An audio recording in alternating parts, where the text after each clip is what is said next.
কত বছর পর যে এদের সাথে আমার দেখা, কি বলবো। এগুলো হলো তালের ফোঁপড়া। মানে এটাকে যে ফোঁপড়া বলে আমি জানতাম না, বন্ধুরাই বলে দিল যে এটাকে ফোঁপড়া বলে। আমি তো প্রথম থেকেই বলছিলাম যে তালশাঁস তালশাঁস। তারপর সবাই বলল না, এটা তালশাঁস নয়, কাঁচা অবস্থায় থাকলে ওটাকে তালশাঁস বলে। কিন্তু এটা মানে তাল, পাকা তাল আর কি। ওটা খেয়ে নেওয়ার পরে যে আঁটিটা থাকে, সেটা যখন আমরা কোনো একটা জায়গাতে রেখে দিই অনেক মাস ধরে, থাকতে থাকতে তার ভেতরের অংশটা শুকিয়ে গিয়ে এই তালের ফোঁপড়া তৈরি হয়। সেটা আজ পাড়ার এক দাদা ভালোবেসে আমাদের সবাইকে খেতে দিয়েছিল। সবাই মিলে খুব মজা করে খেলাম। অনেক বছর পর তালের এই ফোঁপড়া কপালে জুটলো আমাদের।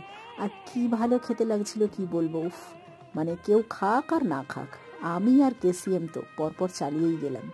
তবে এটা ঠিক, তালের ফোঁপড়ার প্রতি যদি প্রেম না থাকে, ভালোবাসা না থাকে, তাহলে এর টেস্ট বুঝতে পারবে না।